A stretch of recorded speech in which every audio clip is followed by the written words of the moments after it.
Yeah. Stomach. Windorski.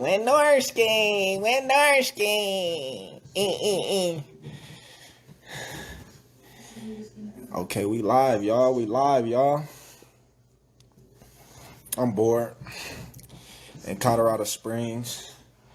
I don't have nothing to do but go back and forth with you and my peoples. What's up, Julie? Yeah? I just want to talk boxing a little bit with everybody, you know what I mean? Everybody always coming at my throat. They say, I ain't fought nobody at the 147-pound division. Yeah. And I just be laughing, you know what I mean? Because everybody, the top welterweights in the divisions, you know what I mean, when they say they is. Who y'all got this weekend, Danny or Errol? My take, it's going to be a good fight. You got two talented fighters fighting each other. But let's all be real for one moment. And everybody talking about they always, they real and they know boxing. Well, let's be real. If you know boxing, why should we consider Danny Garcia a top welterweight in the division? Can somebody tell me that? And that's my boy, you know what I mean? I ain't hating on him or nothing. I just want to hear, from the people. I just want to see what people will allude to. Can anybody tell me why Danny Garcia is the top welterweight in the division? Nobody yet?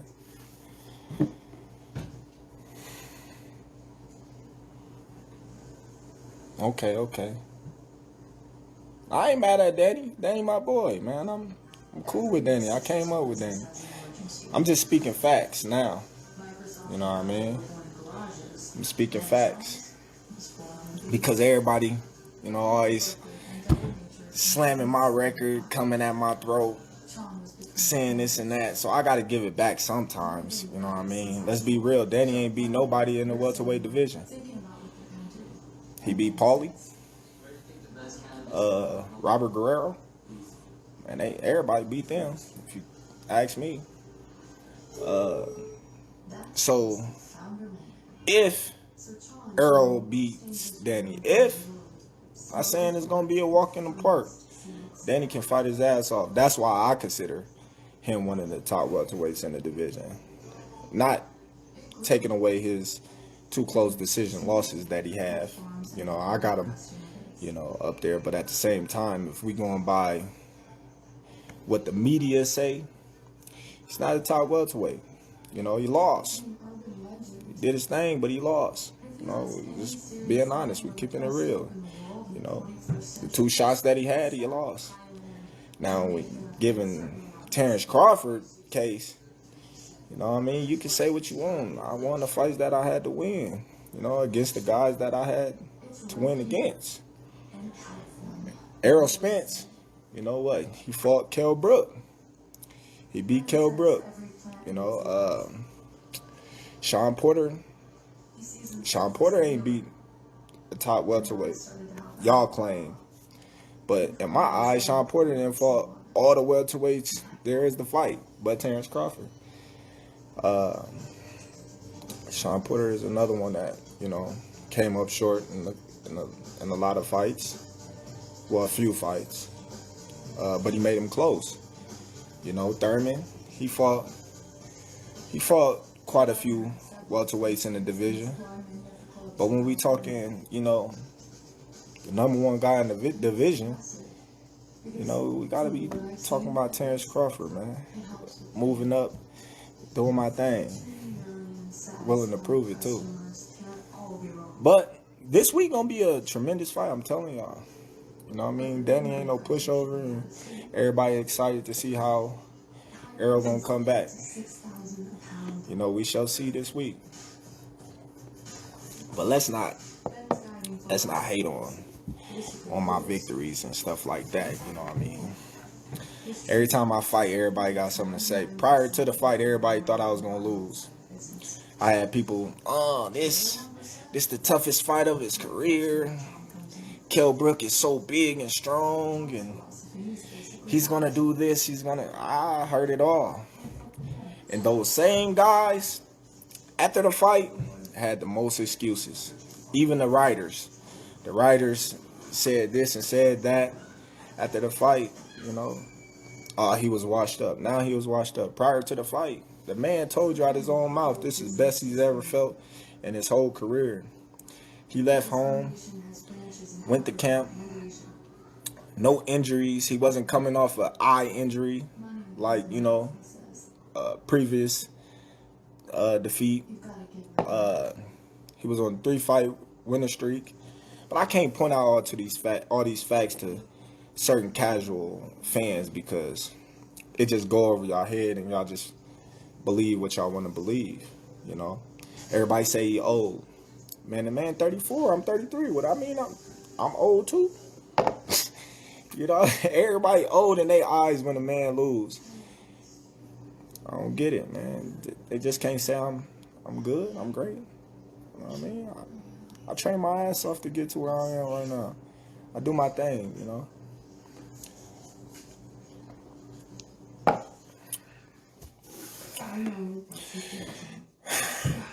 So what's up, man? What y'all want to talk about? But the truth is, we all love each other. I ain't old yet. I don't feel old. Take care of each other. And for me, together they are one complete man. Sean is cold metal. I think Tyson, you know, I think they really did what they had to do in that fight. You know, Tyson really didn't go to the head. Roy really didn't throw any punches of that matter. I think it really was like a sparring match in my eyes. So it was an exhibition, you know, what it should have been. Neither one of them was really trying to hurt each other. Although Tyson threw a couple of hard body shots, but it wasn't nothing to make somebody feel like he was trying to really knock Roy out.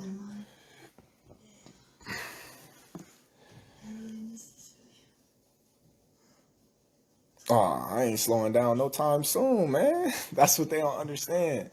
I stay in the gym. I don't drink. I don't smoke. I don't put anything bad in my body.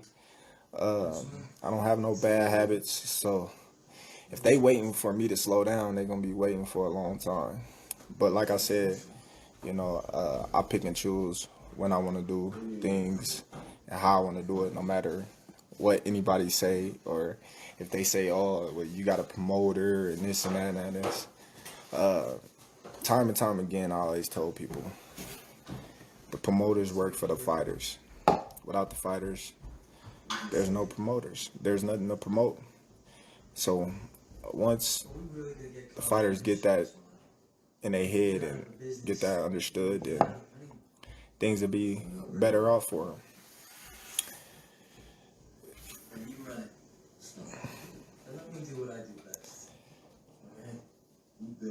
Whichever one comes next, it don't matter to me. Like I said, I fight them as they come. I never was the type of fighter to shy away from a fight. You know, I'm always running to the fight. You know, I'm always getting called off to box more. I'm never the type of person to be like, hey, don't stand in front of this guy. I'm like, let me see what he gonna do. Let me see what he about. Surrender is not defeat, Sean. You're resisting change.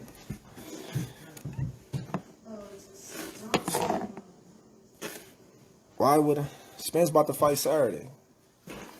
How me and Spence gonna fight? That don't even make sense. See, that's what I be talking about. That's what I be talking about. I want that fight though.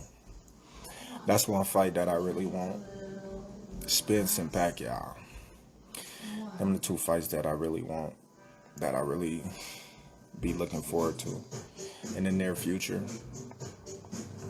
I really want Spence just to show and shut everybody up and see what they're going to say after that. Because I know it's going to be a lot of excuses and bandwagon ship, and it's going to be it's going to be wild.